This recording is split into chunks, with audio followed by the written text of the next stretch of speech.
Hi guys, the Metal Maniac back again, and welcome to another music collection update. Yeah, hope everyone has had a Happy New Year, Merry Christmas. If some people have noticed, I haven't been putting up a lot of videos recently. Mainly that's just because I took a break for the New Year, and the holidays as well. So, anyway. So, without further ado, let's just get into it. So, first up is the EP Hellion by the band Hellion.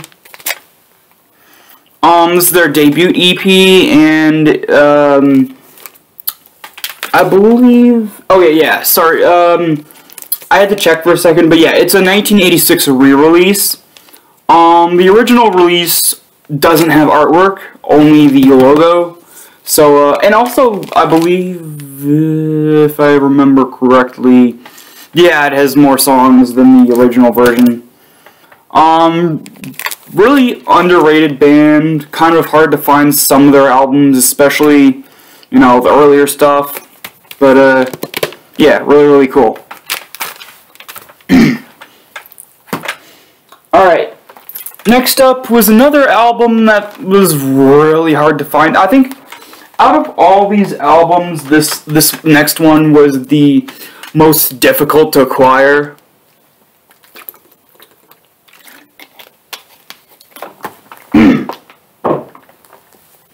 And the album I'm talking about is Lightning to the Nations by Diamond Head. Now this is a re-release. 2018 re-release. And even the re-releases, for whatever reason, are super hard to find. I mean, I got this at a pretty reasonable price, but still, super hard to find. Took me, like, I've been looking for this for, probably 2-3 months now. Yeah, I mean, finally got it, but, yeah, it took quite a while. So, this is the first album by Diamond Head. If I remember correctly, no, wait. Oh, yeah, that is right, sorry. For some reason I was thinking that the original version of the album had artwork, but no. The original version looks pretty much exactly like this version, where it's a plain white sleeve with the band members' logos on there, or not logos, signatures. And this is a re-release, but it's also sort of a limited edition, because you get quite a few things with it. Of course, you get this little, sort of, not little, but pretty big booklet. Even though the booklet is only a couple pages, it's still pretty big for some reason. And you also get this little card thing. And then I'm gonna put these down here for a second. And also it's a gatefold with the lyrics. And you do get a bunch of bonus tracks as well. So yeah, really happy to finally get this album, but like I said, it was very hard to get a hold of, even for a re-release. But yeah.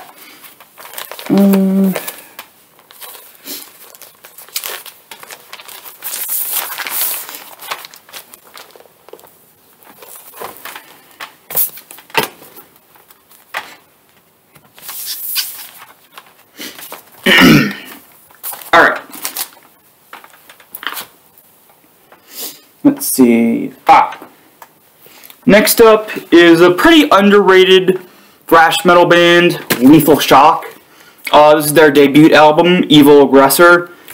Lethal Shock is actually relatively new. I don't remember what year they were founded, but I think it was the early 2000s, 2008 maybe, but don't quote me on that, but I think it might have been 2008. I know it was the early 2000s, but, you know, I don't remember the exact date. Yeah. Also, they're a local band, too. they're from the Chicago area, which, you know, I'm from as well. So, yeah, I mean, oh, for some reason, this logo kind of reminds me of, what was the other logo that it reminded me of? Oh, yeah, so this logo kind of reminds me of, honestly, I completely forgot. I completely forgot. I thought of it, and I forgot it, but yeah. This logo seems familiar, but, you know, a lot of newer thrash bands have a pretty, have this kind of, like,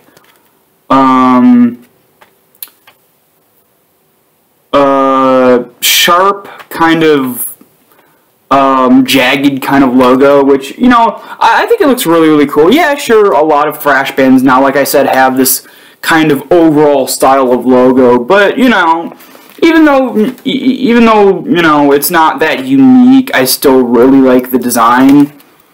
Anyway, also, really good artwork. Look at that, look at that. I don't know if you can see it there, but it's a demon holding a guitar and an amp and then, like, blasting a skeleton. Anyway, enough rambling.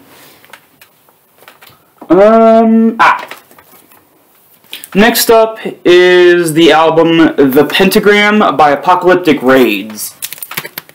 I believe this band was inspired by Hellhammer. Because Apocalyptic Raids was, one of their releases. I don't remember exactly which one, but I believe there was a Hellhammer release called Apocalyptic Raids. Or maybe it was a song. I don't know, I'm not too familiar with Hellhammer.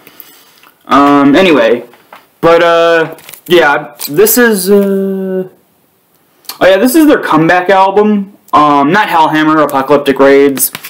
You got the little promo sticker right there that says, long-awaited comeback from Brazilian underground institution, 20 years on, there's simply no stopping this machine of total metal, black, death, thrash, heavy, speed, evil. But yeah. Alright. Next up. More black metal. Maniac Butcher. And I'm probably not going to be able to pronounce this right.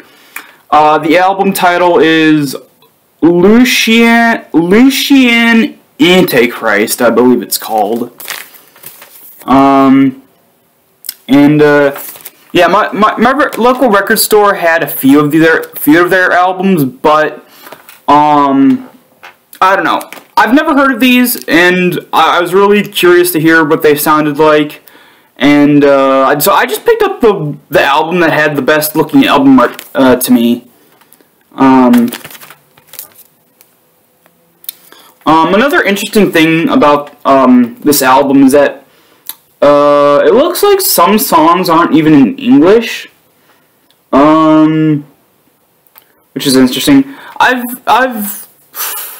Have I? No, I don't think I ever have. Oh, maybe one band or so. I very rarely come across black metal bands, or at least have heard black metal bands or albums that aren't in English. But yeah, pretty interesting. Can't wait to hear it, even if I don't understand the lyrics. Anyway. Now we're getting to more classic heavy metal again. Turbo. Yes, I finally got this on vinyl. Yeah, I know it's the anniversary edition, so it has the different color palette, but, yeah, this was like $20, so I just was like, you know what, I gotta get it. Turbo is one of my favorite Judas Priest albums, and, yeah, I mean, something that's weird about these, anniversary editions is that, for whatever reason, like, they decide, like, I don't know if it's Judas, oh, yeah, it's Judas Priest, but Judas Priest decided to, alter the color palette of their classic album artwork, and some of it's fine, like, this one looks fine, but then you get, like, the anniversary edition of, like, not Sad Wings of Destiny, what was it? No, it wasn't Ram It Down. What was the one that had the really bad anniversary artwork? Oh, Screaming for Vengeance, that's it. Sorry, I'm not too familiar with the, re-releases of certain albums, especially the anniversary editions, but a while back, like quite a while back, I did see the artwork for the Screaming for Vengeance anniversary edition, and the artwork for that looks well, not the artwork, but the color, the color swap looks absolutely horrendous. So yeah, I'm just, not too much of a complaint, but I'm kind of glad that even though they chose to, alter the colors, it doesn't look that bad. Although I am planning to get the original 86 version just for a comparison of the sound. But yeah, really interesting. Now, the last one is another Judas Priest album. Sad Wings of Destiny. This one is a Record Day Store release, but,